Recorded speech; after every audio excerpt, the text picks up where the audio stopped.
Section 1. I wasn't chasing love. For a long time, I thought I was chasing love. I thought if I tried harder, if I became more understanding, if I was more patient, if I gave more, then maybe one day he would finally see my value. Maybe one day he would realize she's the person I don't want to lose. But slowly something happened. Without even realizing it, I started measuring my worth by his attention. A message from him could make my entire day. A cold reply could ruin my mood.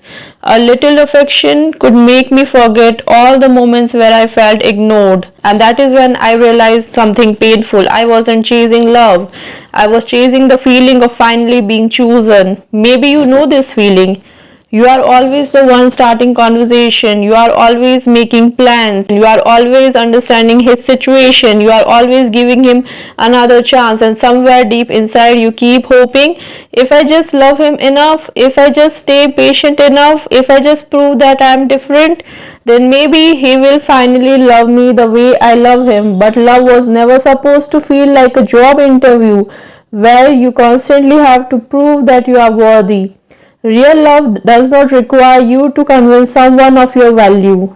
Take a moment and ask yourself honestly, am I being loved or am I constantly trying to earn love? Because there's a difference. Being loved feels peaceful. Chasing love feels exhausting. Being loved allows you to be yourself.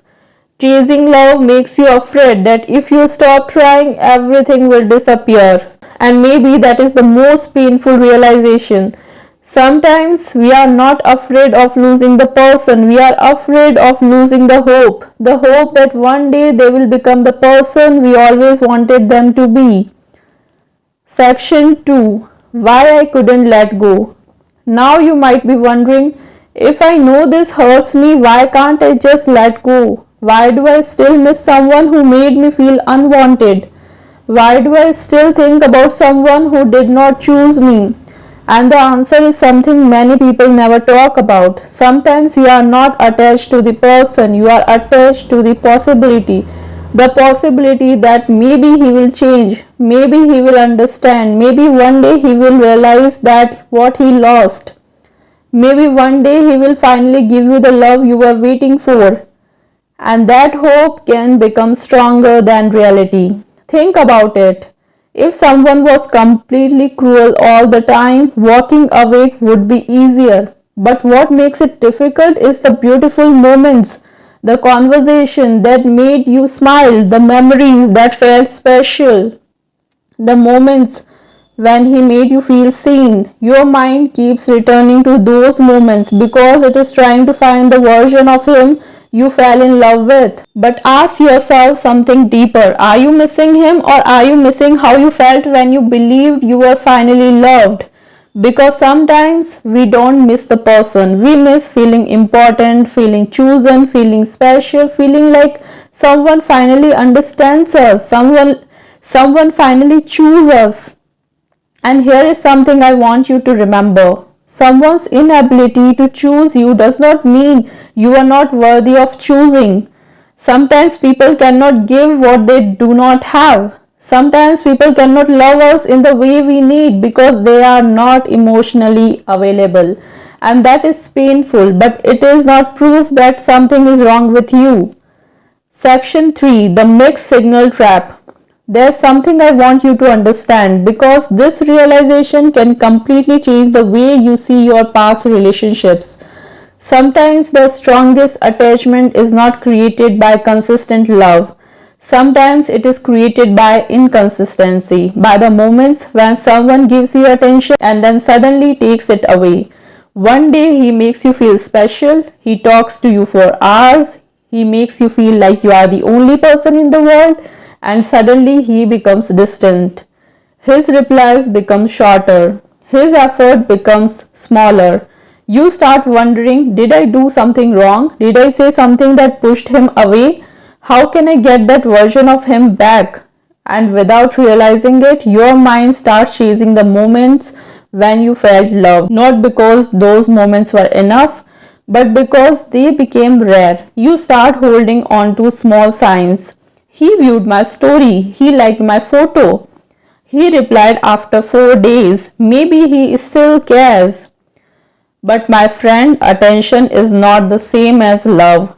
Someone checking on you occasionally is not the same as someone choosing you consistently. Someone missing you when they feel lonely is not the same as someone being ready to build something with you. Now pause for a moment, take a deep breath and ask yourself, am I holding on to what he actually gives me, or am I holding on to what I hope he will give me someday?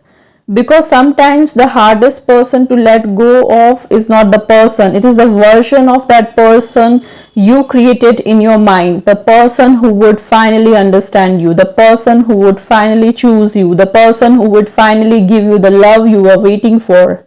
Section 4. Stop proving your worth. Maybe this is the hardest lesson to accept, but you cannot love someone into choosing you. You cannot give more and more of yourself until someone suddenly realizes your value. Maybe this is the hardest lesson to accept. Maybe you cannot love someone into choosing you. You cannot give more and more of yourself until someone suddenly realizes your value. You cannot become prettier, quieter, easier, or more perfect just to convince someone I am enough. Because the truth is, you were already enough.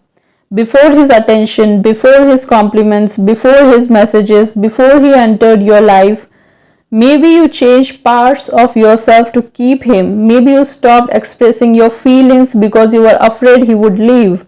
Maybe you became okay with things that actually hurt you. Maybe you accepted less because you thought, at least I still have him. But love should not require you to disappear. The right relationship does not ask you to become smaller. It does not make you constantly wonder where you stand. It does not make you feel like you are competing for basic care or bare minimum. Now imagine a woman standing in front of a mirror. She looks at herself and for the first time, instead of asking, why wasn't I enough for him? She asks, why did I stop being enough for myself? That question changes everything, because healing begins when you stop looking for answer from the person who hurt you and start listening to the person who has been hurting silently inside you.